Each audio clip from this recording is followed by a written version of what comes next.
오늘 설교의 제목이 나그네의 소망. 그 앞에 더 부연적으로 설명하자면은 예수 그리스도를 믿는다는 것 때문에 핍박을 받아 자기가 성장하고 가정이 안정된 고향, 친척, 아버지 집을 강제로 떠나 요랑 생활을 하고 있는 기독교인들에게 베드로 사도가 소망의 말씀을 주는 것입니다.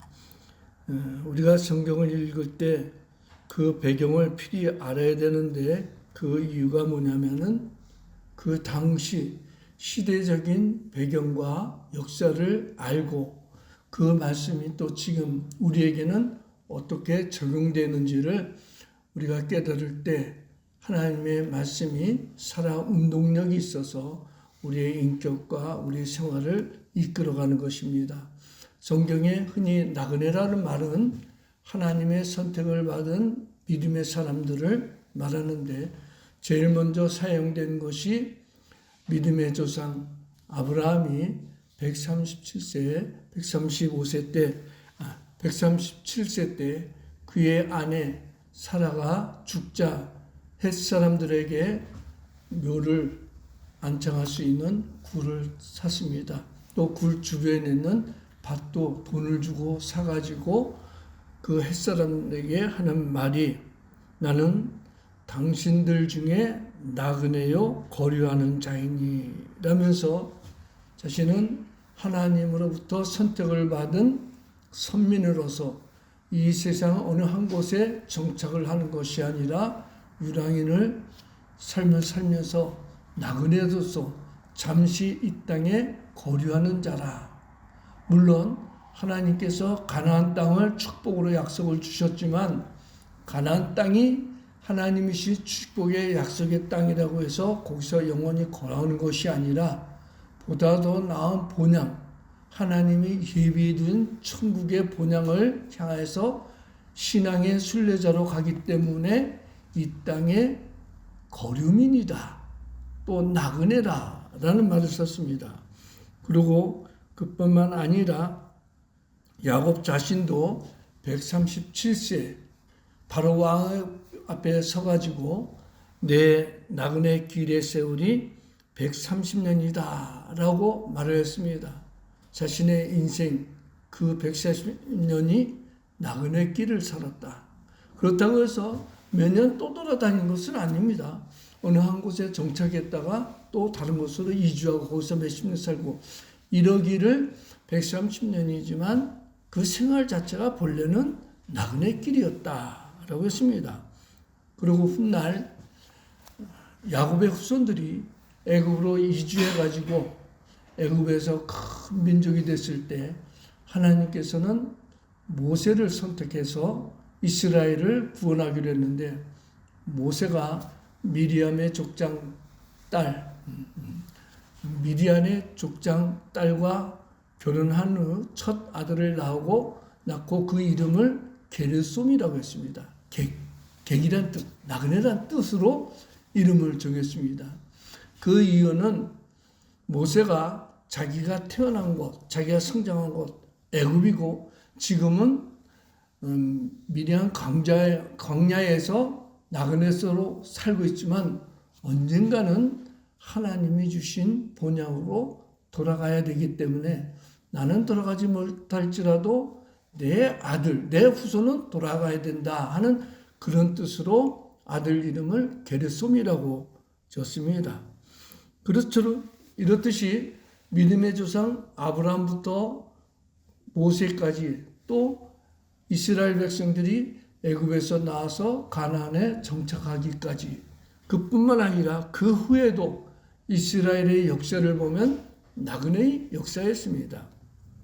그들이 흩어진 나그네로서 본격적으로 살게 된 것은 주전 722년 북이스라엘이 하나님의 징계를 받아서 아수르 제국의 정복을 당해가지고 북쪽 10지파가 완전히 없어졌습니다.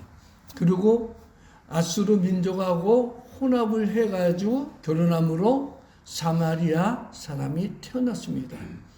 남쪽에 있는 유다 사람들은 북이스라엘은 아예 없어졌기 때문에 그들하고는 연대조차도 할 수가 없었습니다.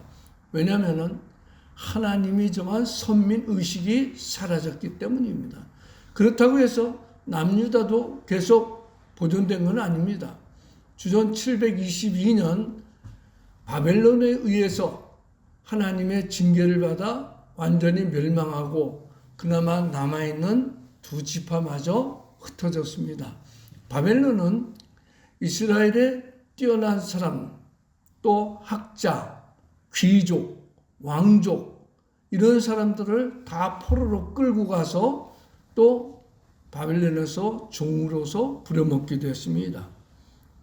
이때부터 주전 586년 남유다가 바벨론에 의하여 멸망하면서 이스라엘은 공적으로 민족 12지파가 사라졌습니다.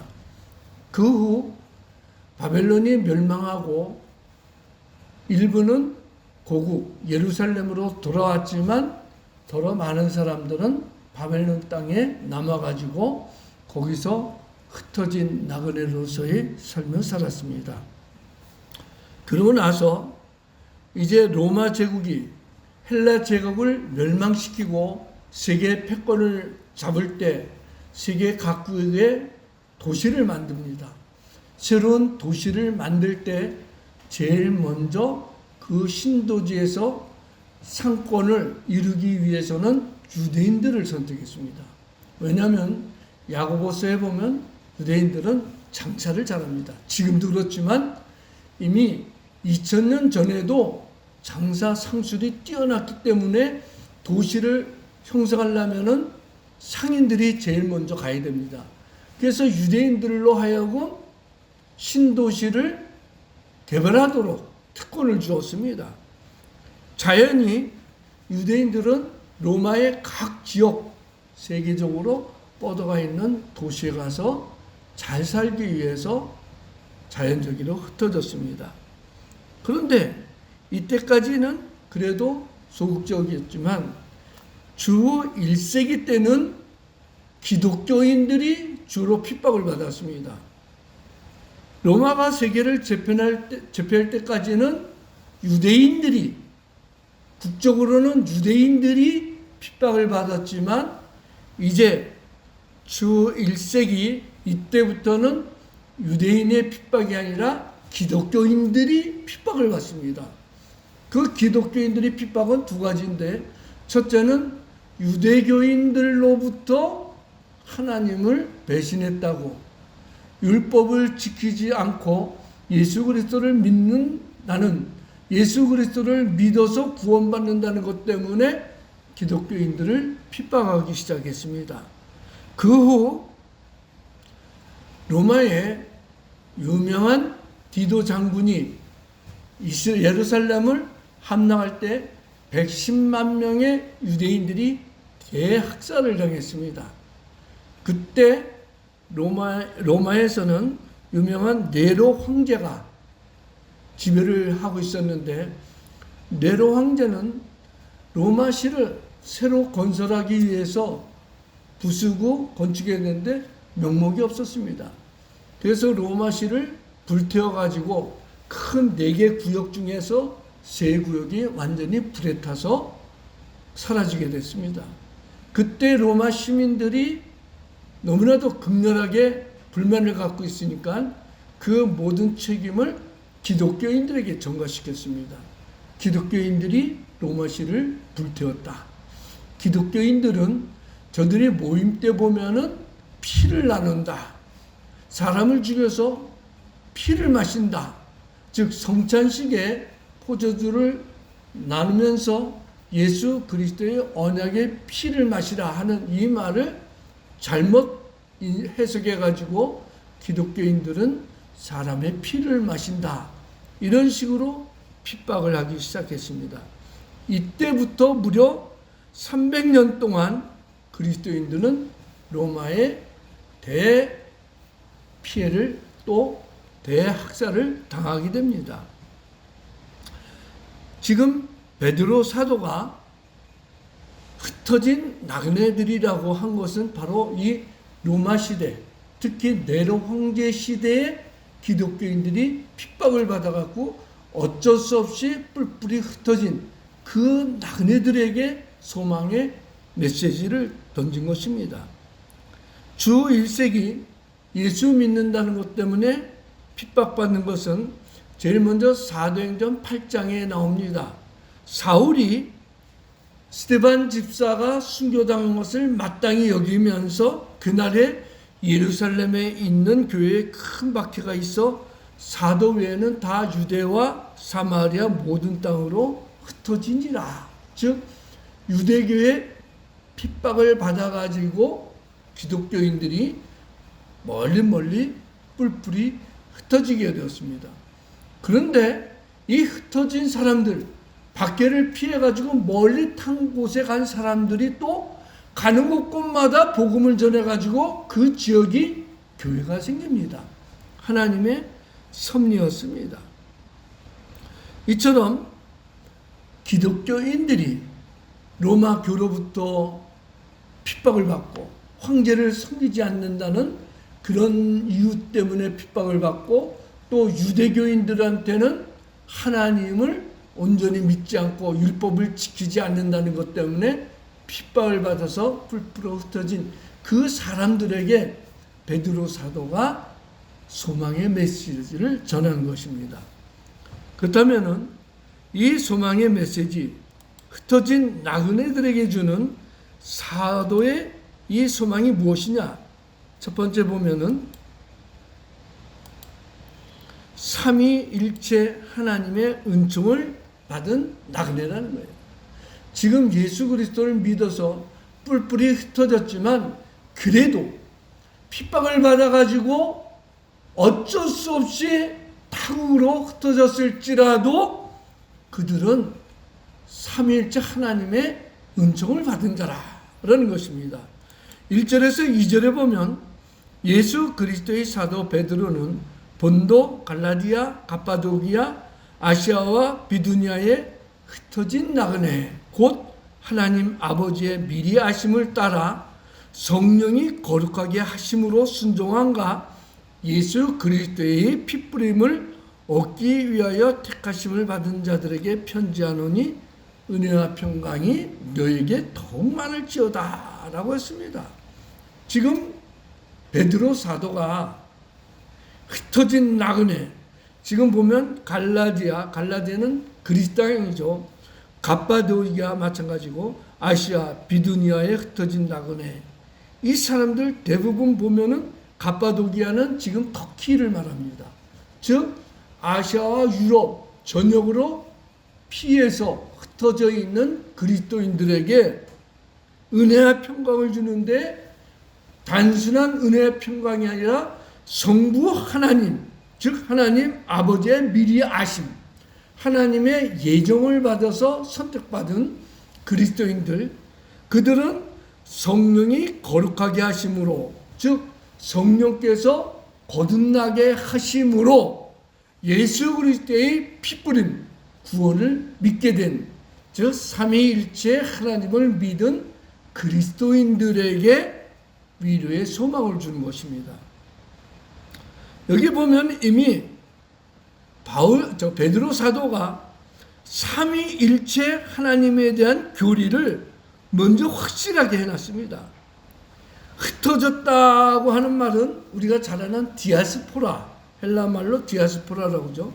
근데 원어에 보면 흩어진 나그네 그 앞에 선택이 되어 있습니다. 그래서 디아스포라라는 말 자체가 흩어져 있다는 그 말인데 베드로 사도는 흩어져 있는데 그 위에 또 나그네가 되었다. 핍박 때문에 뿔뿔이 흩어져서 유럽, 아시아 여러 지역으로 뿔뿔이 흩어져 있는데 그 생활 자체는 나그네였다라는 것입니다. 정처 없이 떠들며 고생하는 사람들, 그 이유가 뭡니까? 예수 그리스도를 믿는다는 것 하나입니다. 예수님 잘 믿겠다고 어쩔 수 없이 자신의 의도와는 다르게 뿔뿔이 흩어져서 나그네 생활을 하고 있는 이 소망 없는 사람들에게 오히려 베드로 사도는 소망의 메시지를 전하고 있습니다. 왜 그럽니까? 성부 하나님의 선택을 받고 성령 하나님을 통해서 영혼이 거듭나게 됐고 성자 예수 그리스도를 통해서 핏부림으로 모든 죄를 용서받았기 때문에 삼위일체 하나님의 구원을 받은 그리스도인들은 핍박을 받을지라도 축복된 사람이라는 거예요. 일반 세상 사람들이 생각할 때는 도저히 이해가 될 수 없는 사람들입니다. 자기가 태어나고 열심히 일해서 안정된 터전을 떠나야 되는 그런 불행한 입지에 있는데도 불구하고 성부, 성자, 성령, 삼위일체 하나님의 은혜와 평강이 있을 것이라는 거예요. 그렇다면은 지금 현 시대에 살아가는 우리 그리스도인들은 물론 초대교회처럼 핍박은 없습니다. 하지만 본질적으로 핍박이 있든 핍박이 없든 고난을 당하든 형통하든 삼위일체 하나님의 은혜와 평강을 받은 우리는 축복된 사람이라는 거예요. 우리 기독교 역사가 그걸 증거합니다. 개인의 신앙의 역사도 마찬가지입니다. 어떤 경우든 그리스도인들에게 고난과 핍박이 있을 때는 그것은 눈에 보이는 것은 환난이지만 그 환난 뒤에는 하나님의 위로와 축복이 기다리고 있습니다. 마치 조각가가 큰 돌을 갖다 놓고 자기가 생각한 이미지를 그 조각 안에 집어넣고 그 이미지 위에 거는 다 잘라버릴 때 그 돌은 고통입니다. 하지만 그 기간이 지나갈 때서 모든 것이 완성될 때 보면은 조각가가 자기의 의미대로 작품이 나왔을 때는 그 작품을 보는 사람들마다 이야, 참 아름답다고 감탄을 하게 됩니다. 우리 그리스도인들이 마찬가지입니다. 때로는 가정에서 부모와 자녀 간에, 형제 간에, 또 부모와 자식 간에 여러 가지 다양한 문제로 어려움이 있을 수가 있습니다. 그러나 그 모든 과정은 셀 수 없는 하나님이 우리의 인격을 다듬는 망치질하는 과정입니다. 그리고 그 모든 과정이 끝날 때 우리의 인격은 예수 그리스도를 닮게 되고 많은 성도들에게 칭찬과 축복을 보장받게 되는 것입니다.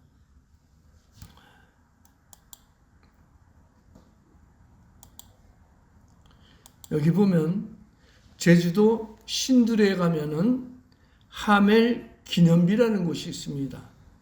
이 하멜이라는 사람이 누구냐면은 1653년 나이 23살에 동인도 회사에 취직했다가 일하면서 일본으로 가게 됩니다. 인도네시아에서 타이난을 거쳐가지고 일본으로 가는 배에 타 있는데 제주도에서 큰 폭풍을 만나가지고 파손돼가지고 제주도에 도착했습니다. 그 제주도 용머리 해안에 도착한 그는 13년 동안 조선에서 살게 됩니다. 왜? 일본으로 가는 배 자체가 없었기 때문에. 그리고 어쩔 수 없이 타이에 의해서 조선에 13년 동안 살고 있는데 그는 가까스로 배 한 척을 구하여 일본에 도착해서 그 후 고향으로 귀국하게 됩니다. 하멜을 이때의 경험을 책으로 썼는데 이것이 유명한 하멜 표류기입니다.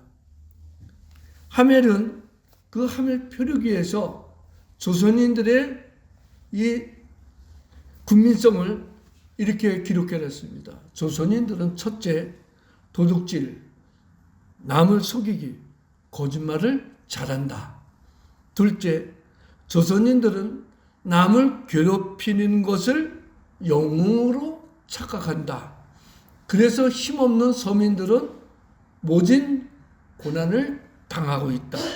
셋째, 남의 말을 잘 듣는다. 그래서 조선인들은 유언비어와 이단에 잘 넘어갑니다. 네 번째, 피와 전염병을 혐오합니다. 그래서 길거리에서 피를 흘린 사람이 있거나 또는 다친 사람을 구해줄 생각을 하지 않고 피합니다. 그리고 전염병에 걸린 사람과 집을 왕따시키고 완전히 배제시킨다. 이 하멜 표류기에 의하면 조선 사람들은 완전히 하등 민족입니다. 그 당시 유럽 사람들의 서양 사람들의 생각과 사고에 완전히 뒤떨어진 하등 동물 그 수준으로 전락시켜버렸습니다. 그로부터 350년이 지난 지금 현재의 대한민국은 세계 선진화에 뛰어난 문화, 예술, 경제, 국민성을 인정을 받습니다. 세계에서 가장 근면성이 뛰어나고 열심히 일하는 민족이 대한민국 국민이 되었습니다. K-팝 문화는 세계에서 가장 뛰어난 문화가 되었습니다. 그리고 대한민국 사람들은 어느 도시에서나 질서를 잘 지킵니다. 버스를 타든 지하철을 타든 전부 다 줄을 서서 사람이 내리고 난 다음에 탑니다. 길거리에 지갑이나 가방이나 중요한 물건을 분실해도 그것을 되찾는 곳이 대한민국이다. 외국인들이 지하철이나 버스나 택시에 여권과 돈을 두고 내려도 30분 안에 대부분 되찾는 곳이 대한민국입니다. 제 아내도 몇 년 전 1년에 휴대폰을 7번 잊어버렸는데 7번 다 찾았습니다. 그만큼 우리나라 민족이 뛰어난 선진 그리고 뛰어난 민족으로 인정받게 되었습니다. 그 배경은 헨드릭 하멜이 조선을 떠난 후 110년이 지난 후 유명한 언더우드와 아펜셀라 선교사가 우리나라에 와서 복음을 전하기 시작했습니다. 언더우드 선교사는 장로교 선교사고 아펜셀라 선교사는 감리교 선교사입니다. 이 두 분이 와서 학교를 세우고 병원을 세우고 복음을 전하기 시작했습니다. 그때 가난한 머슴들, 농어민들, 천민들이 복음을 받아들이기 시작하고 천국에 대한 소망을 갖기 시작했습니다. 해방이 되고 6.25 전쟁이 끝난 후 세계에서 가장 가난한 나라 중에 하나, 아프리카 민족보다 더 가난했던 대한민국 사람들이 교회로 모이기 시작했습니다. 교회에서 종이 4시면 새벽 기도라고 땡땡 칩니다. 그 종소리를 듣고 어민들이 일어나서 일터로 나갑니다. 그래서 새마을들에도 새벽종이 울렸네. 이 새벽종이 교회 종소리였습니다. 이분들이 복음을 전하고 지금 110년이 넘은 지금 세계에서 뛰어난 민족 중에 하나가 되었습니다. 회에서 보면은 누군가 말 걸면 여자들이 제일 먼저 챙기는 것이 있습니다. 자기 핸드백. 혹시나 훔쳐갈까봐. 유튜브에 보면은 그런 내용이 많아요. 파리에서 어떤 남자가 울고 있는 여자에게 꽃을 줍니다. 그럼 여자들은 무조건 하고 자기 핸드백부터 먼저 챙겨요. 왜? 핸드백 가지고 도망가는 사람인 줄 알고, 도둑인 줄 알고. 우리나라는 그런 경우가 없습니다. 카페나 식당에 가도 자리 잡을 때 핸드폰 또는 유명한 명품백 딱 올려놔도 그거 가져가는 사람이 없어요. 외국인들이 공항에 내려가지고 공항버스를 타려고 리무진 타려고 길을 서 있는 사람 없고 캐리어만 쭉 있는 거 보고 놀래요. 어떻게 저 캐리어가 그냥 그 자리에 있느냐 이거예요. 외국 같으면은 사람 옆에 캐리어가 있으면 괜찮지만 캐리어 옆에 사람이 안 보면 금방 없어지는 데가 외국입니다. 미국도 그렇고 영국, 프랑스, 독일 어느 나라도. 우리나라는 절대 그렇지 않습니다. 공항에 어디 자리든 캐리어 놔두면 그냥 그 자리에 있어요. 이제는 대한민국 국민의 질서 의식이 선진화가 됐는데 그 배경은 기독교입니다. 기독교 사상. 그렇기 때문에 그리스도인은 소망이 있는 거예요. 두 번째로 흩어진 나그네들은 핍박을 받아서 흩어졌지만 하나님을 찬송합니다. 큰 핍박 때문에 재물을 빼앗기고 자기의 집을 빼앗기고 가꾼 농토를 빼앗겨도 하나님을 찬양한다 이게. 이상하지 않습니까? 재물에 막대한 손해를 입었는데도 그럼에도 불구하고 그리스도인들은 하나님을 찬양한다. 그 이유가 무엇이냐? 첫 번째로 예수 그리스도의 부활을 통한 산소망이 있기 때문입니다.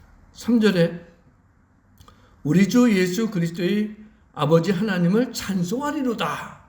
그의 많으신 긍휼대로 예수 그리스도를 죽은 자 가운데서 부활하게 하심으로 말미암아 우리를 거듭나게 하사 산소망이 있게 하시며, 지금 육체적으로는 핍박을 받고 더러는 로마 경기장에서 짐승의 밥이 되기도 하고 또는 온몸에 기름칠을 해가지고 밤에 횃불이 되어서 많은 사람들에게 빛을 전하는 그런 형벌을 받아도 산소망이 있다 이거예요.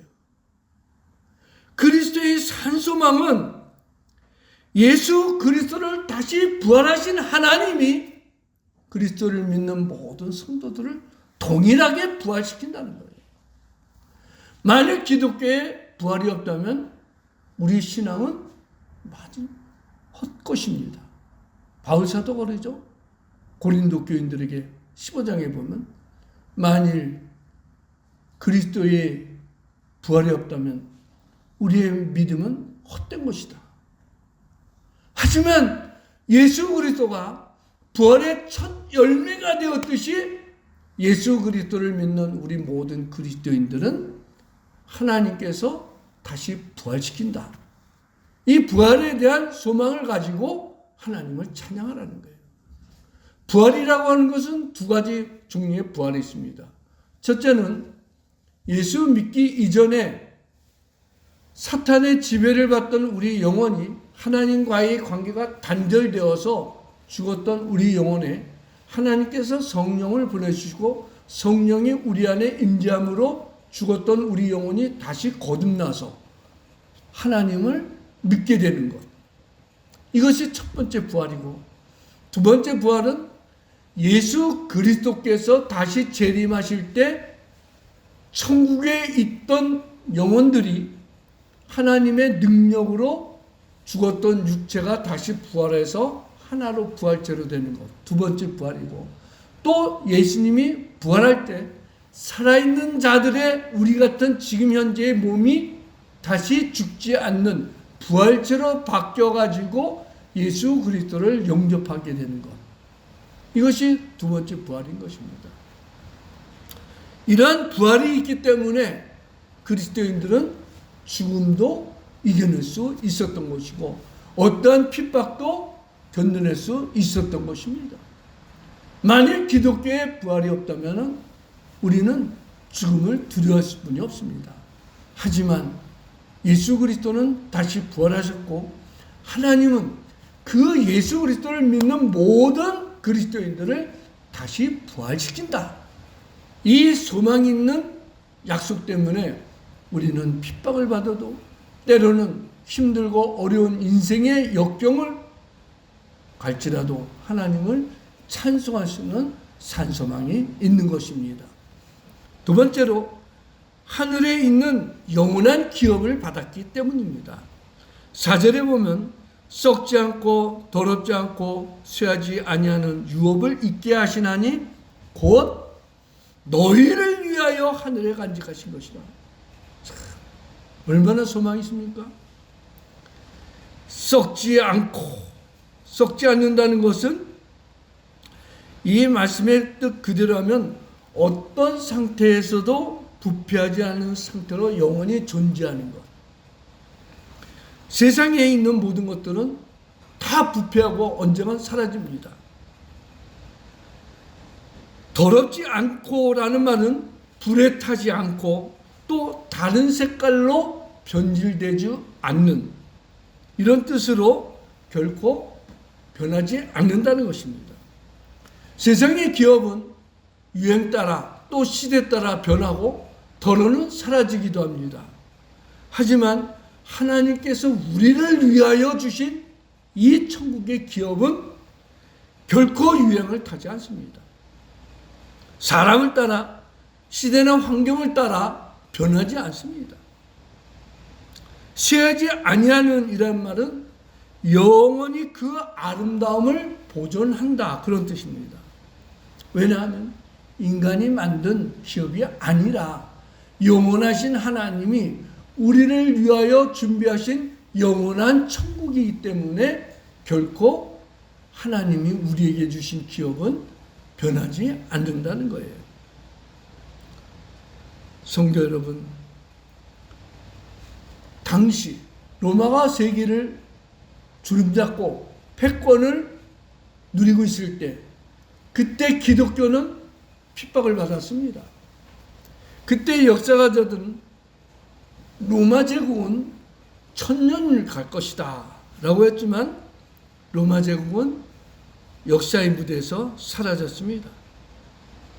로마 황제의 권력은 영원할 것 같았지만 오히려 로마 황제의 핍박을 받은 그리스도인들은 지금까지 2000년 동안 하나님의 보호하심으로 존재할 수 있었던 것입니다. 종교는 아편이라고 주장했던 공산주의자는 종교 말살주의를 선택해서 모든 기독교인들을 붙잡아가고 교회를 완전히 없앴습니다. 교회는 사라진 듯 했습니다. 그러나 오히려 교회는 부활했고 공산주의는 사라졌습니다. 공산주의를 선택한 나라는 이제 겨우 북한을 비롯한 몇 개국뿐이 없는 거예요. 공식적으로는 사회주의죠. 왜 그럽니까? 우리가 하나님으로부터 보장받은 영원한 기업은 결코 세상 사람들의 권력이나 힘으로는 없앨 수 없기 때문입니다. 우리나라 100대 기업 중 20년 만에 소멸되는 기업이 70%라고 합니다.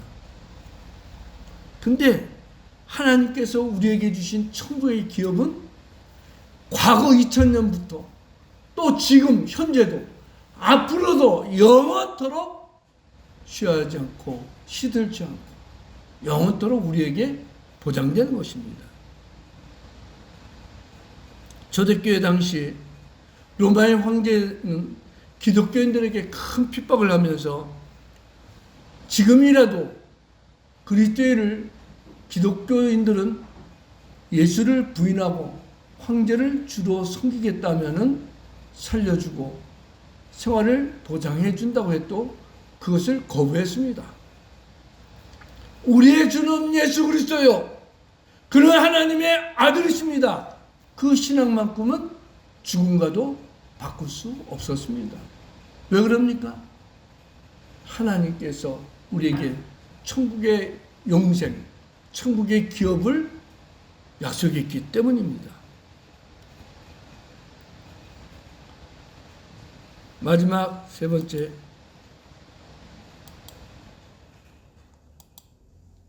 하나님의 능력으로 보호하심을 받기 때문입니다. 5절에 너희는 말세에 나타나기로 예비하신 구원을 얻기 위하여 믿음으로 말미암아 하나님의 능력으로 보호하심을 받았느니라. 여기 보호하심을 받았느니라가 참 재미난 말이에요. 하나님의 보호하심이 어느 한순간이라 지속적으로 계속적으로 보호되는 그런 상태를 말합니다.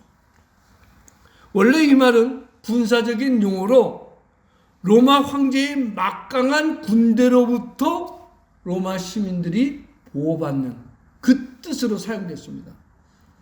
그러니까 초대교회는 로마 시민권을 갖고 있다면 함부로 체포하지 못하고 채찍질을 못했습니다.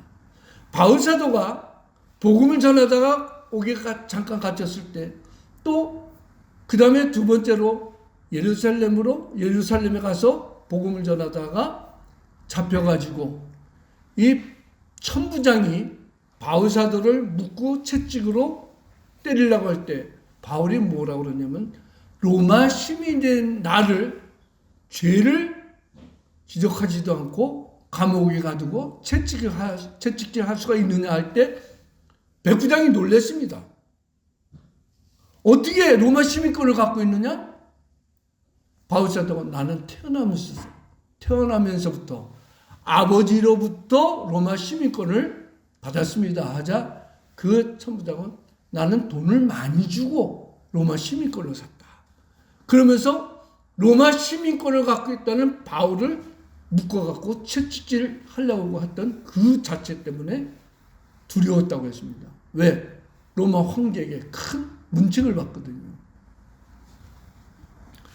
그러나 로마 황제로부터 보호받는 것은 잠시지만 영원한 왕이시고 영원한 황제로 다스리는 예수 그리스도의 보호심을 받는 그리스도인들은 우리가 태어나면서 천국까지 하나님께서 우리 모든 인생을 책임져 주시는 것입니다. 다윗은 어려서 목동으로 양을 칠 때 사자와 곰의 이빨로부터 양떼를 지킬 수 있었던 것은 하나님의 보호하심 때문이었다라고 했습니다. 그래가지고 골리앗하고 싸울 때 여호와께서 나를 사자의 발톱과 곰의 발톱에서 건져냈은즉 나를 이 블레셋 사람의 손에서도 건져내리라.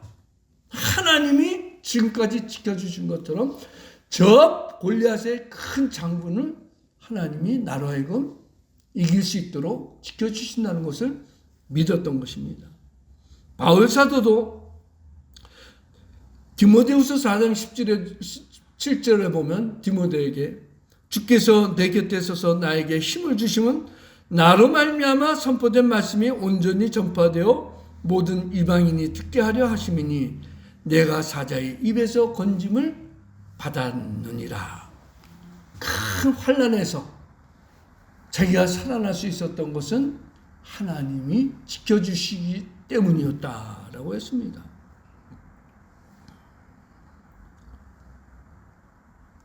여기 화면에 보면 내 것이 아닙니다 라는 책을 쓴 이승하 집사의 간증이 있습니다. 이 사람은 유명한 인플루언서입니다.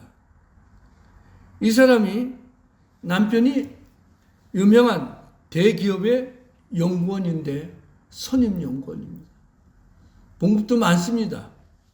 그리고 연구비로 대학이나 또 다른 기업체로부터 많은 연구비도 받았습니다. 부유하게 잘 살았습니다. 명문대 출신 남편 덕에 일은 안 하고 해마다 가족과 해외여행을 다니고 또 예쁜 그릇으로 집안을 장식하고 명품 옷과 가방으로 자신을 치장하는 삶을 살았습니다.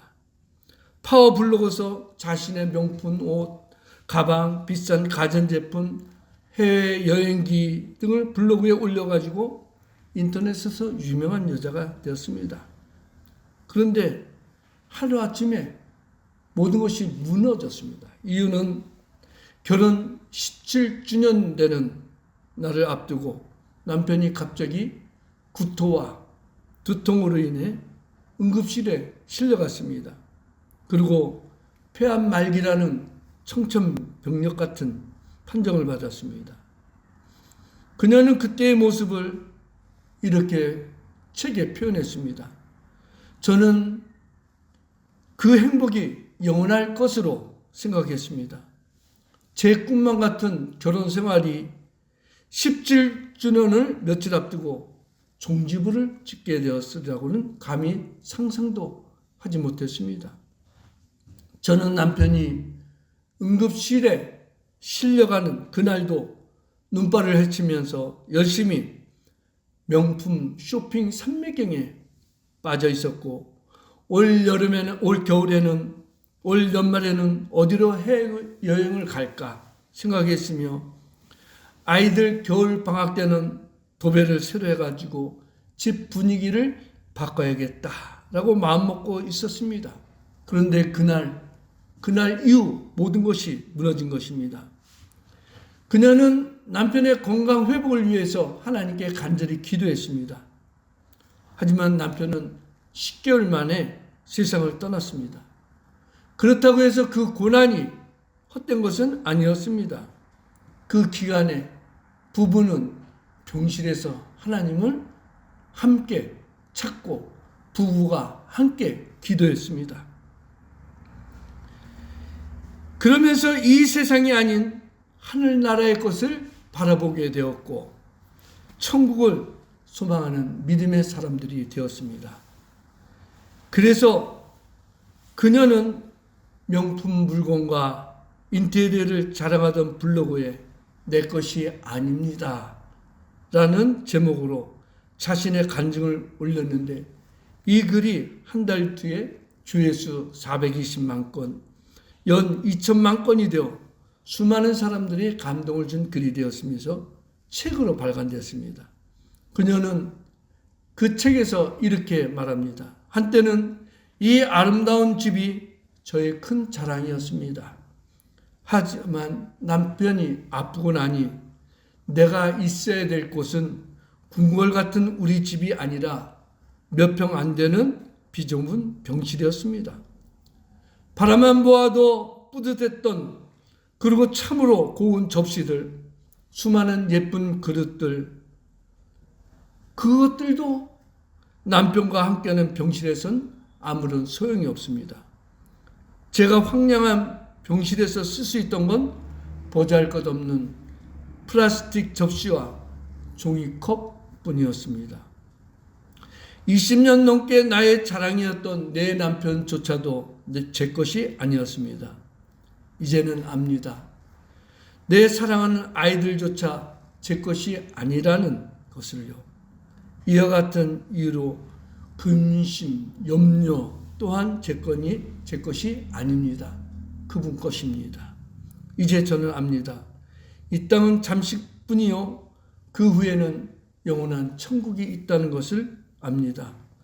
전 세상에서 제일 무서운 죽음마저도 두렵지 않은 세상에서 가장 행복한 여자가 되었습니다.